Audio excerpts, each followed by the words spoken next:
Hello, and welcome to another episode of eBay Scavengers. This is number 118 at ebayscavengers.com. And Jay and I are talking about what's been happening in our store this week. What is happening? What is happening? Yeah, it's funny. When we sit down, it's always like a Sunday. It's normally in the morning after we eat breakfast. And I imagine the people listening to us, it's now like during the week and they're listing or it's photographing stuff. Right, working. So I'm trying to get in that mindset. Like, it's tough on a Sunday. What do they need to know? So what do we need to know? So this podcast is really good for us because it helps us kind of like look back on the week and we just see what we did. Good, bad, all that stuff. Right. So number one, let's start with it's numbers. Okay. Is that all right? Yeah. So we sold 42 items and made about $1,800. Okay. Which is great. We have a target for ourselves, or I do. I like to make about $2,000 a week. So it's a little bit less than we like to make. So I guess you could say it was a little bit slower than we like it to be. But like we say, throughout the month, if you go back and look at what's happening, it's just week every week. Yeah. You can see we post its numbers, and sometimes as we make over 2,000. So I think over the month it will probably even out. Yeah, it should. And there were a couple days, again, I know we say this sometimes and it gets annoying for me to hear myself say it over and over, but there were a couple days where just really nothing was selling. And then... Wait, but see, when you say that, it's not true. It's not that things aren't selling, it's just that they aren't selling very fast. Wasn't there one day where we literally sold like one thing? Maybe, yeah. So... But we did sell something. Okay. So I think I like to not be so negative, you know. No.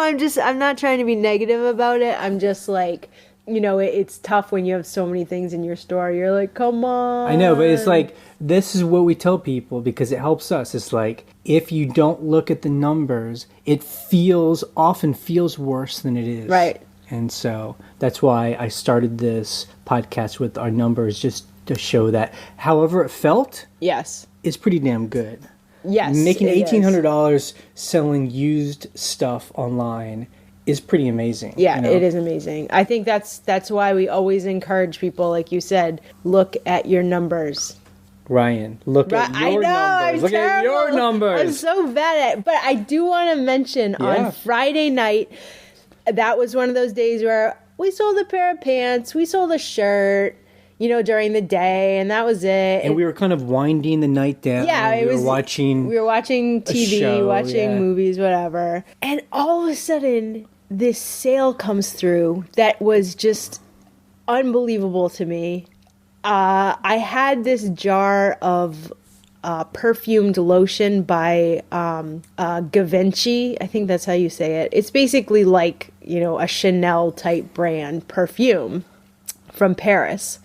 And it was this scented lotion. It was, I think, the only one for sale online anywhere from when I searched. And it was basically brand new. It was brand new. It had been opened, but it had not been used. I put this jar up for $200 best offer just because I was like, F it. I'm doing it. And someone bought it for full price. Yeah. I was getting to that, as you know. But I like to tell a story here. So, yeah, that was an amazing sale. And at the same time, within the next 10 minutes, this is also a weird sale. So we found these birds' nests that were beautiful and made of moss and like horsehair.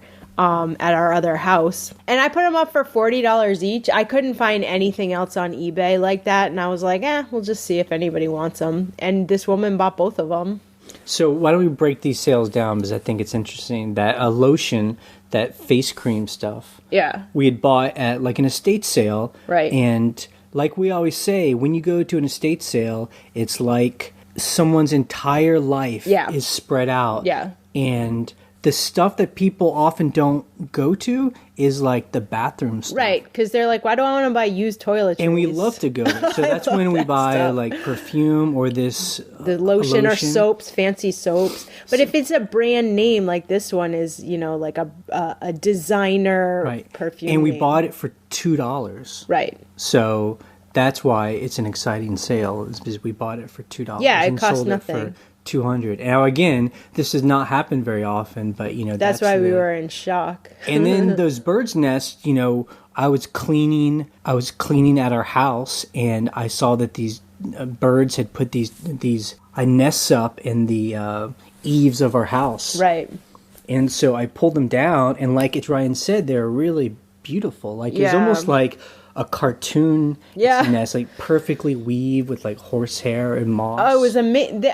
They were beautiful nests.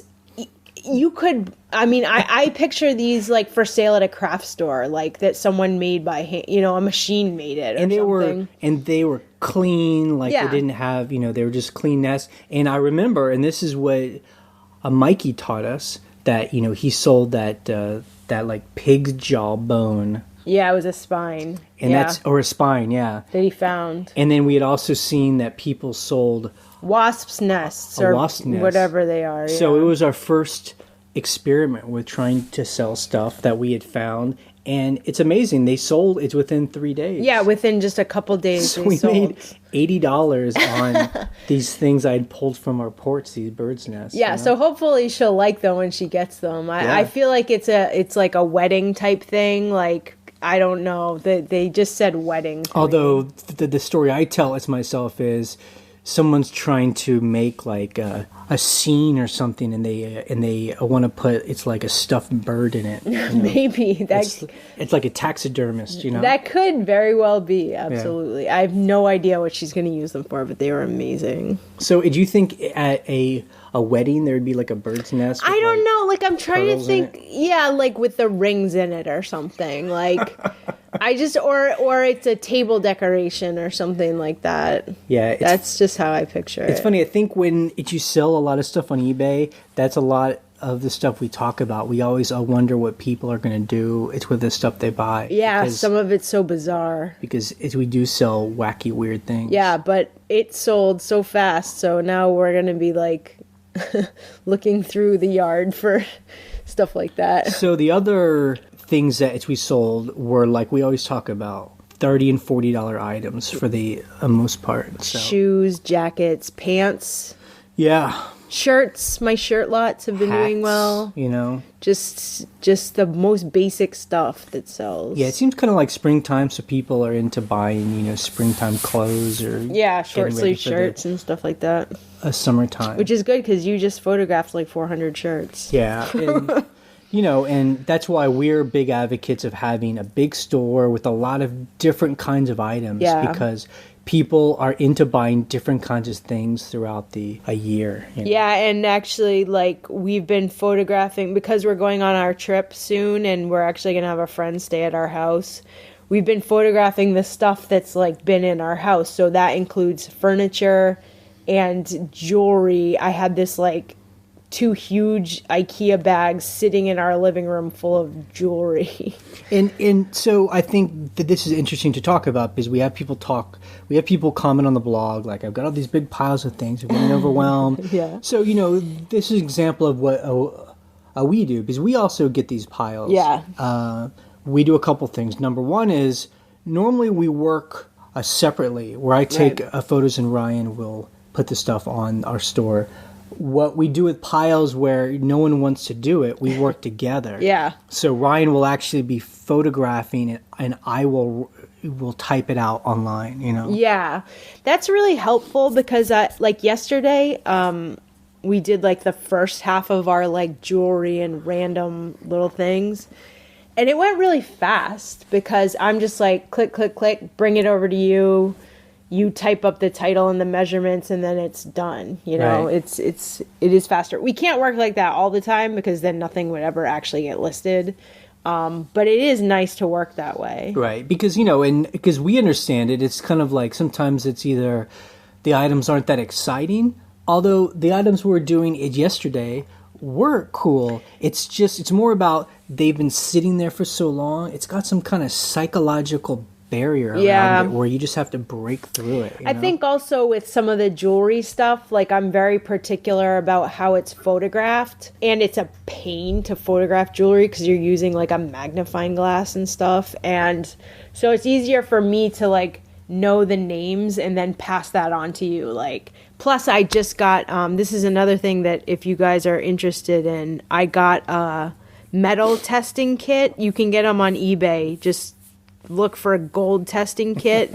So I have been testing. Why are you laughing at me? Because I remember it's this morning, it's a Sunday, I'm drinking a cup of coffee, and I come to the kitchen table, and Ryan has like, she's got like a chemistry set out in front of her with like gold and jewelry, and she's like putting acid on it and like testing it. You don't put the acid on the jewelry itself, but there's like a little scratch stone that you do, and actually quite a bit, I would say half the jewelry I have was real gold plated, so that's good to be able to say that you know what it is. So right. I mean, you know, and that's an example. We always make fun of the scrap hounds and and the guys who go around to like at Goodwill and the flea markets, and they're just going through all the a metal, and they're looking for like the gold and silver, and they always have those stories of, you know, I found a 24 karat gold piece and it sold for $6,000. Yeah, you know? I mean, I just don't.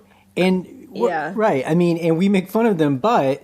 You know, but I'm sitting there on a Sunday testing all my gold. Because we do find these pieces, a lot of them at estate sales, where just like, you don't know. Well, and the thing is, a lot of the costume jewelry, because I like that stuff. I think it's cool looking, it's retro, it's vintage.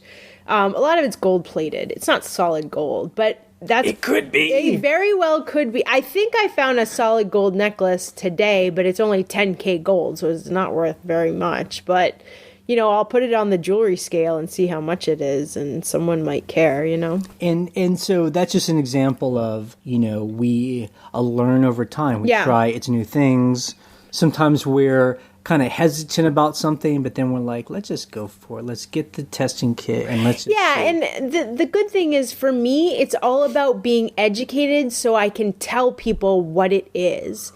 Not so much that I'm like, I don't know, it looks like gold, but it might be brass. But now I actually know what it is. Right. Whether that makes the value go up or not, I'm not sure. But I feel more knowledgeable, you know. So that's helpful. It can't hurt to say it's 10K gold versus it's brass. If someone's allergic and they need to have, you know, gold earrings, that's good.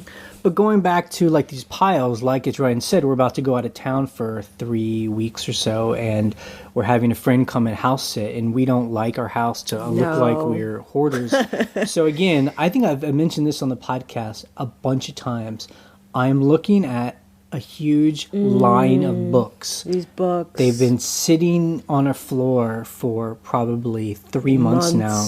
Yes. So today, I'm going to actually box them up and take them over to our office. And so this doesn't solve the problem, but I find like that's another strategy I have of taking care of piles is sometimes I have to just move them from their original place because, again, they have that like psychological barrier where I feel like they're immovable. Yeah. But if I just pack them up and move them somewhere else, I know I'll take pictures of them at a later date. You're moving them to the place where we take photographs. Right. So that's like, it's getting in line. Right. Now, the thing about the books is the reason why we don't just get rid of them, because they actually do really well. We sell books quite well on eBay for more than we do on Amazon. So, although I gotta say, books kind of make me angry and confused because, you know, yet you keep buying them. I know. I'll be somewhere and I'm like, man, this is a cool book. And then I'll come and I'll look on Amazon and it's selling for 59 cents, 1 penny. I'm just like, I can't believe it. I mean, even books that look really old and they look like first edition, they'll sell for $8. But like Ryan said, we strangely have better a look on eBay, where for some reason someone isn't searching on Amazon for the cheaper book, they're willing to buy it on eBay.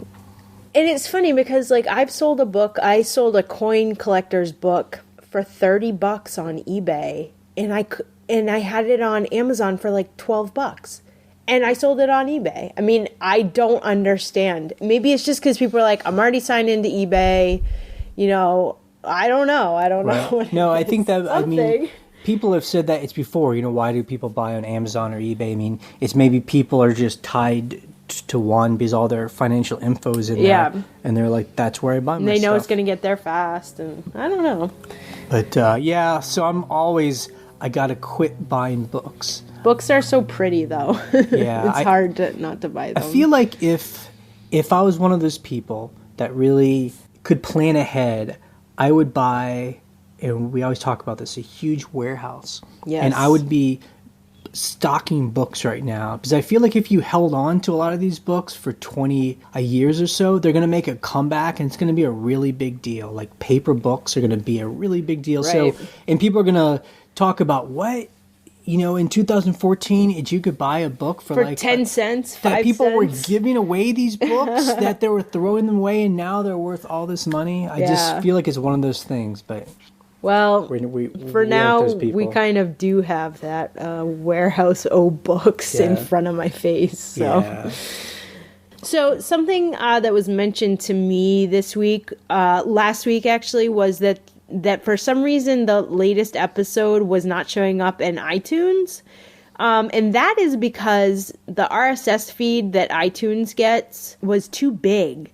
So the application that makes my RSS feed iTunesable, it's called FeedBurner. It's FeedBurner. And so I had to make the feed smaller to fit the newest episodes. So basically on iTunes, you're not going to be able to download, 120 episodes at one felled swoop. I'm not quite sure how you can do it if you want to download it all onto your iPod. Right. So I know this is probably a techie thing, but for anyone out there that understands this and could maybe help us, we're trying to solve two problems here. Number one is we always want our latest episodes to show up in the feed, obviously. Right. But then we get a lot of people who email us and say, we just found the podcast, but I want to be able to, through iTunes, download your very first episode. Right. But now that we have 118 of these things and, to get added every week,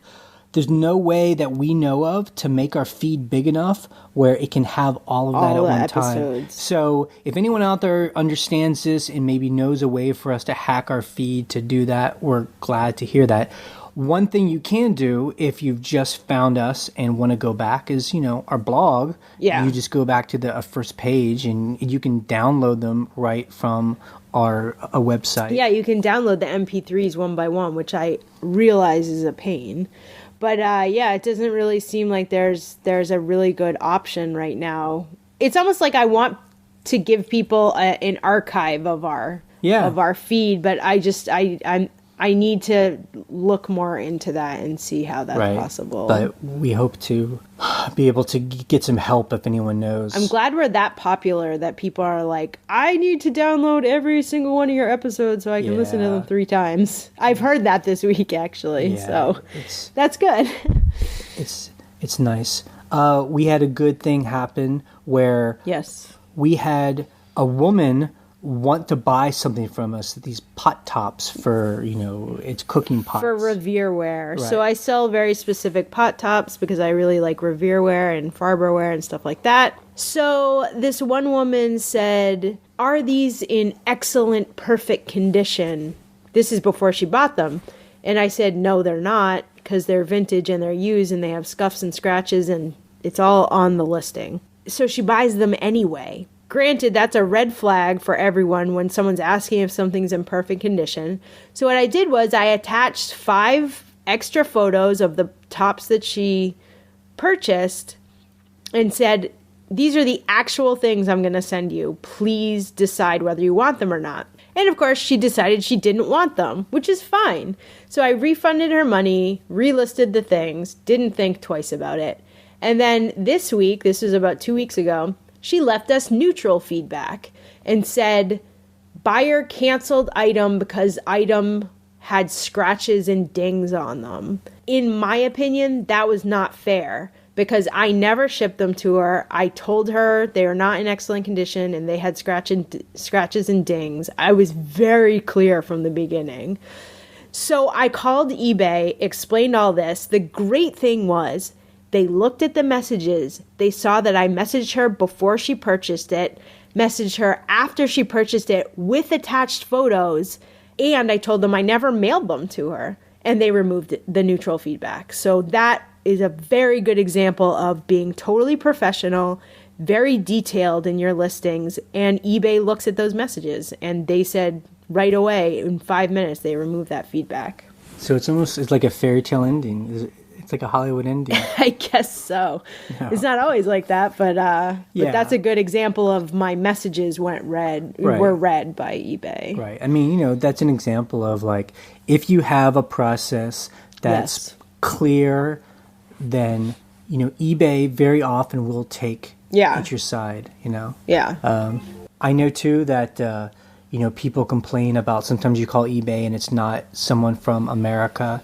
And, this isn't it's racist. It's just, I think that sometimes if you call outside of American business hours, you'll get someone in, I don't know, somewhere, India or something. And, I just don't know if those people are empowered enough or understand the, how Americans talk to each other, where they can read its messages and make a determination to, go in it's your favorite. Because we've had that experience too, talking to someone that doesn't sound like they're from America, and it sounds like they're more just reading off a script. And very often we get a little love from them with, trying to change something. So I try to call during eBay's regular business hours, and mostly you're getting someone in Utah.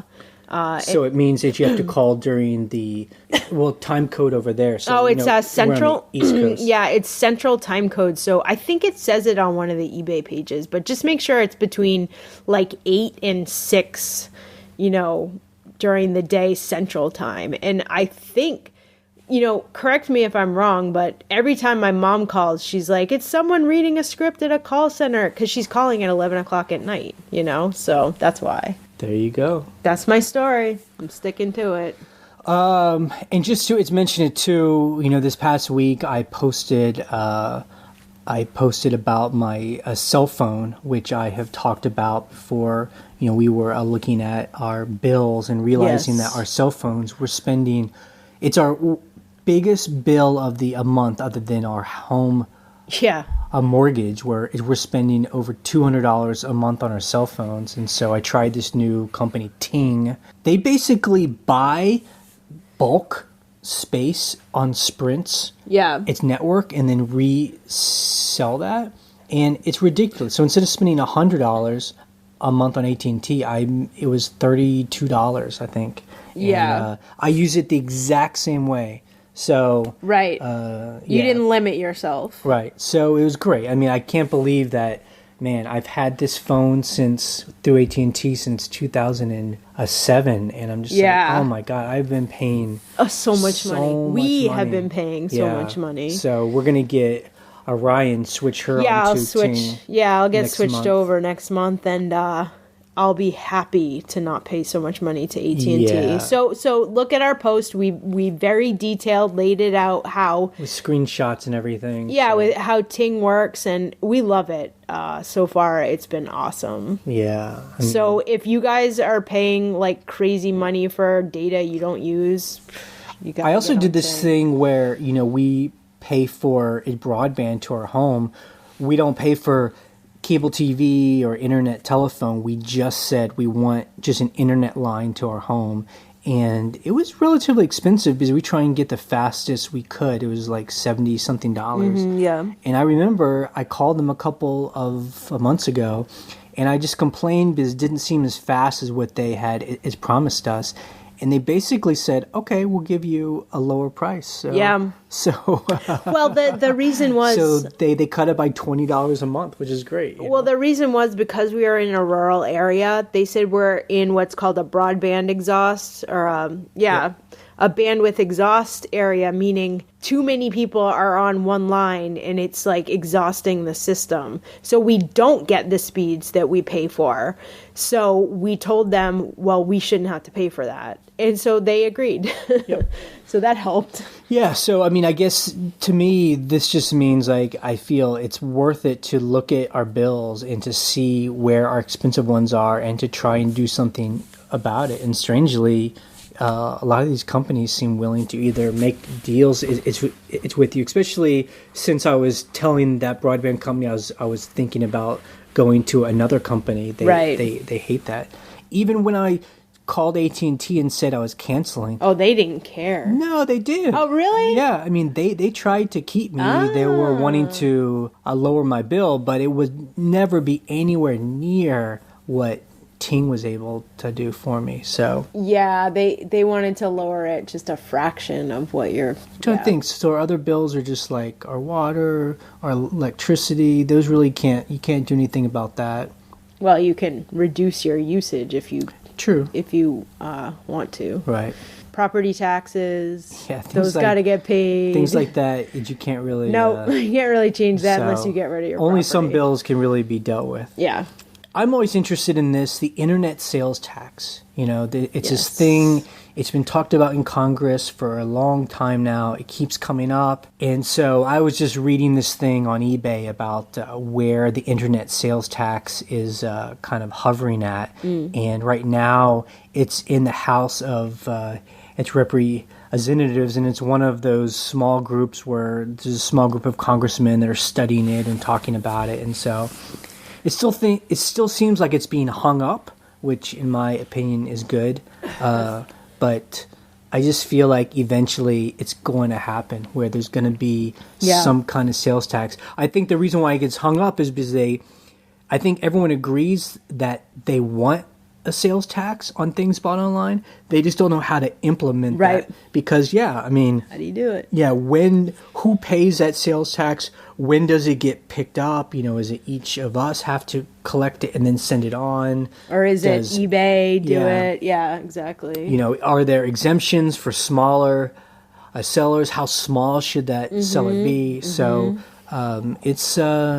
it's interesting to see how it turns out, and I will put a link to the article that I read on the blog. It's an eBay article, right? So bottom line is, I think that it doesn't really matter, because if there is an internet sales tax, it affects everyone, so it really won't change who buys what from whom. Yeah, you go to a store down the street from your house and you pay sales tax. That doesn't change what I buy online. If someone's like, you have to pay Illinois sales tax, I'm like, whatever. Like, I don't care. It sucks, but that's how the infrastructure of the United States works, is you have to pay taxes. So when you lived in Massachusetts, did you know people that would drive up to wherever it's New Hampshire? Yes. Yeah, if you lived close to New Hampshire, because there's no sales tax, there's right when you go over the border, there's this big ass liquor store, and that's what people buy is their alcohol. Because I would think that people would make that drive because if they're buying in a very expensive item like a television or a car, that they would go up there. Some people do. Other people just don't care. Yeah. But yeah. That was a thing, especially if you lived right near New Hampshire. Okay, so is this week we did have some questions that were emailed in. Remember that on Thursdays we post it's question and answer online, so the question isn't just to us but the whole community. But we will answer these today. Okay, so someone named Coleman 242003 says they're trying to catch up on all the podcasts, and there was one episode where we talked about cleaning and how toxic Goof Off and Goo Gone are, which are really good for taking off sticky labels off things. Although the Goof Off is almost like paint thinner, so it'll ruin a piece of plastic. And they said they wanted to tell us about doTERRA lime essential oil, which sounds like a natural thing. It takes off grease and pencil from thrift stores and labels. It's 100% natural. You have to be careful using it on plastic or rubber because it breaks down petroleum products. It costs about $10 for a 15 milliliter bottle. That's very small. A little goes a long way. So yeah, that sounds cool. So maybe I will look that up and do a link to it so people can maybe check out a more natural Goo Gone. Because that Goo Gone and Goof Off are definitely chemicals, and I use them all the time. So I need to find an alternative. So, Zoli in Austin asked, do you think there's an end to vintage, in quotes? It's meaning that everything is made in China now, so do you think it's viable for the long term to scavenge quality old items? I mean, that's a great question, and we have thought about this, and we've actually talked about this before. I mean, I always imagine, I look around now, it seems like so many people are just buying their clothes at Walmart, or it's like plastic Nike shoes and just like cheap clothes that, aren't really worth anything. I do wonder what it's going to be like in 10 or 20 years. Like, is anyone going to actually have stuff that can get passed on? Right. Because everything's so just disposable. Yep. And so much money that many of us spend these days, especially the younger people, we're spending on electronics. And these are items that, go out of style or, aren't really worth anything after a couple of years. So because our money's going into that instead of like furniture and artwork, are we going to be passing on to a bunch of junk? Yeah, it's a good question, because we go to some yard sales and some thrift stores and that's all there is. Yeah, I mean, very often. I mean, one reason why we don't go to like Salvation Army very much or Goodwill is that so much crap. Very often it's just like Walmart clothes. Yeah. Faded glory and like exhilaration. No boundaries. No boundaries. Although I have sold some no boundaries shoes. Yeah, I mean, people do seem to buy it, but it's not like it's not very not high stylish. quality. Yeah. But I think the good thing is we have to see it in context. I mean, number one is, if we're talking about will it be the same in 20 years? Well, that's a long time from now. I mean, number two is there's still so much stuff. There's still so much of the vintage stuff around, and I think will continue to be around. Well, let's think back 20 years ago. So 20 years ago was the 90s.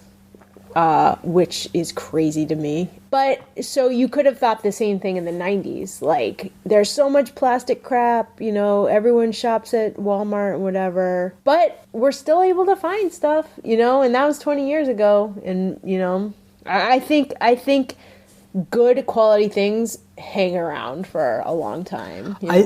I think too, and I'm just talking off the top of my head, I don't know. I think it's the baby boomers who might be the last generation that are really acquiring and storing and keeping all of this old stuff that they got from their parents. Right. And 20 years, a lot of them will still be around. So, I mean, a lot of this stuff will still be there, but it'll start coming out in auctions. I don't know, with Generation X and a younger, I just don't know if we have, especially since I know for us, speaking for ourselves from Generation X, we've had to move so much for work, right? That I just don't know if we got rid of like everything we had. And it seems like our generation's really big into like you buy all your furniture at IKEA and then sell it on Craigslist and then buy it again somewhere else.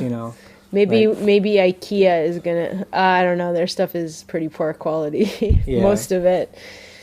I don't know. Yeah, these are good questions. We're just. I don't know the answer. So eBay Unleashed, who comments often on our blog, asks, when selling original artwork, how do you decide where to price it? Is it subject matter, size, etc.? Yes, that is a good question. It depends on what the medium is. I actually had a piece of original artwork by a British artist who is actually an embroidery artist. And I had that thing up for $4.99 because it was an original piece. Signed. Yeah, original signed piece from the 90s. This guy's still alive. And I brought the price down the other day, and then I sold it for half that. So it's hard to tell sometimes. I mean, I think the way we do it with art, as we've talked about it's before, maybe we even link to that podcast where we talk about buying art, and selling art. But, first we look for a signature. Yes. So if it's signed, you just type it into eBay or it's Google, and if it's an artist that seems like they've got some energy to them, then that's a good way to is price it, because those prices will probably be online. Right. Number two, if it doesn't have a name or a signature that anyone's ever heard of or name at all, then we just look at it and think, is it cool? Like, does it look cool? Like, if we put it on our wall, is it something we'd be excited about? I mean, that's a good way to price it as well. I mean, the other thing too is, again, what kind of art, Right. Is it like in oil? Because, an oil painting will be worth more than acrylic very often. Or is it like in embroidery? Right. Is it a yarn stuff? Yeah, the Cruel. Cruel, I mean... It really comes with experience and or deciding what you think is good. We talked about this, I think it was last week or the week before. We sold this painting of a fluffy kitty with blue eyes for over $200 because it was gorgeous. It was amazing. It was total kitsch. Like, it is like, most people would think it was so ugly, but I thought it was so awesome. Like, somebody painted a picture of their fluffy white kitty. And actually, as we looked, and the person that bought it, they buy a lot of like cat kitty stuff. Yeah, so it's just like a cat person. And so who knew? I don't know. Yeah, so I think that's true with not only artwork, but just a lot of stuff that we find. We're into a one-of-a-kind kind of vintage stuff. It's just like you look at it and you're just like, if someone sees this, are they going to get excited by it? Right. Because it's like well made or it's interesting. I mean, that's really the thing. Because like the person just asked a second ago, I mean, there's so much stuff that's just made cheaply in China. There are many people out there that are looking for stuff to collect that is well made. Right. And if you can get into one of those things, just sometimes take a second and glance at it and think like, wow, this is cool. Like, if you wanted to buy this, you couldn't buy it anywhere. Right, exactly. Like those, the other cool thing about one-of-a-kind art, that kitty painting is the only one. And it was so awesome. It was just like, I knew somebody is out there and they are going to want this. And it actually was true. Barbara asks, how to turn a really lame best offer into a sale that everyone's happy with. So I guess she's asking, when someone, if you have an item up for, it's $40 and they offer $5. Right. Is there a way to turn that into a sale? Mm-hmm. I mean, what we do is, actually, we do not decline it because you never know what will happen. I've had people buy stuff when I counteroffer, and we counteroffer at a higher price that we want. If someone comes in at a really low, ridiculous, dumb offer, we just counter with a really high offer. So exactly. if it's a $40 item, they offer $5, we'll offer $38, Yeah. And see if they come up at all. Sometimes people are dumb and they're like $6, and we're like, all right. Decline it because they aren't really playing. It's not a real negotiation. Yeah. But sometimes people just throw in a really dumb offer because they want to see if it's a robot. Because some people do that. They have that automatic. So people want to start. They go up. Yeah, and see how far they can take it. But if they see that you're a real person, then then they might just come up higher. I mean, we've talked about it. It's before. I would say only 20% of our counter offers ever get accepted or countered. Yeah. A lot of people, the offer that they give you is the price they want to pay, and if you don't accept that price, they're done. Do it. Yeah, exactly. So, but the good thing is, just to give Best Offer a better name here, people do give us good offers to start with. Good high offers. If I have something up for $49, someone will offer like $44, and I'm like, that's a great offer. Yeah. I'll take that. And we've talked about it on days that feel slow. And if it's an item we've had in our store for a while, someone might give us a half-price offer, which are very common. Yeah. Sometimes we'll take those half-price offers. You know? Depending on what it is, we're like, let's move it. Yeah, not always, but sometimes we do. So someone named Vern's Deal asks, is it better to list clothing as a lot or a single piece?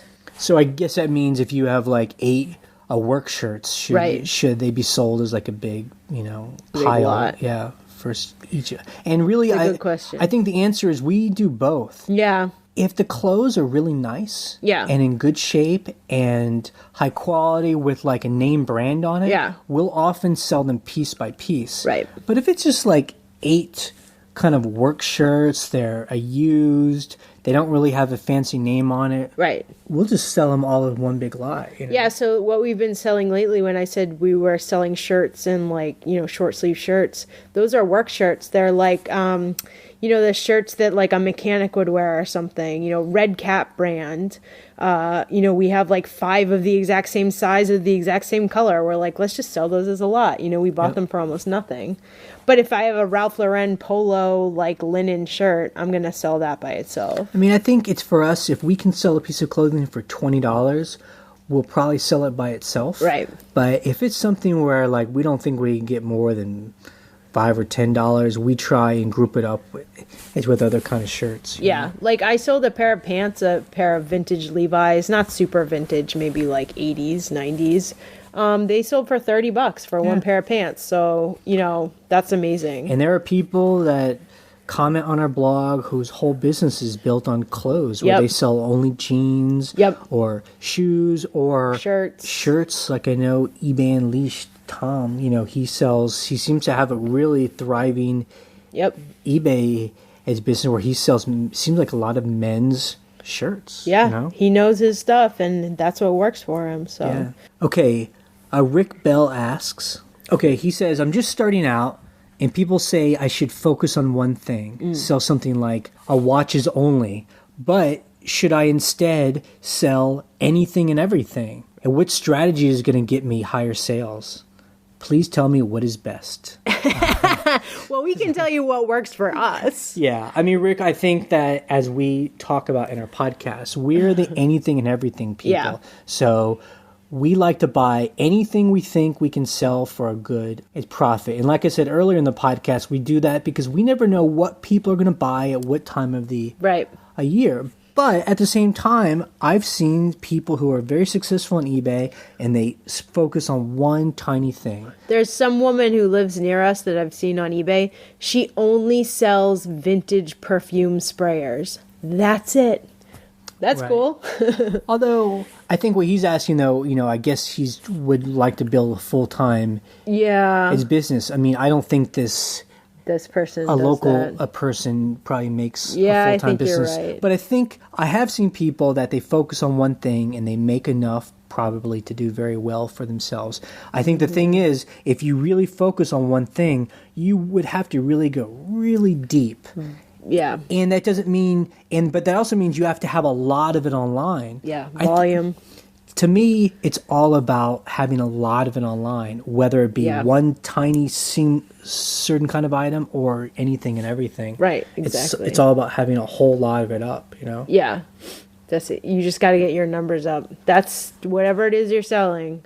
I mean, I think that what was interesting about our interview the other week where we interviewed Tim, about how he only sells on auctions and he will only have up no more than 200 items in his store at any one time. So it's like, he doesn't really do a whole lot, but really he's listing I think almost 200 items a week. That's a lot. So even though he doesn't have a big store, he is a listing as much as we do, right? But we list it and let it ride. He is listing it and then he's selling a lot of stuff at what I think are pretty low prices. And he has the opinion like us, he'll buy anything. I mean, he likes knives and fishing lures and things like that, but he's like, I'll try anything. Yeah. That's like us. Right. I'll sell girls' clothes, whatever, perfume. If it's cool, if people want it, I will sell it. That's like us too. So, I mean, plus I think we like to do anything and everything because it's just more fun. It's more fun. There's always something new to learn.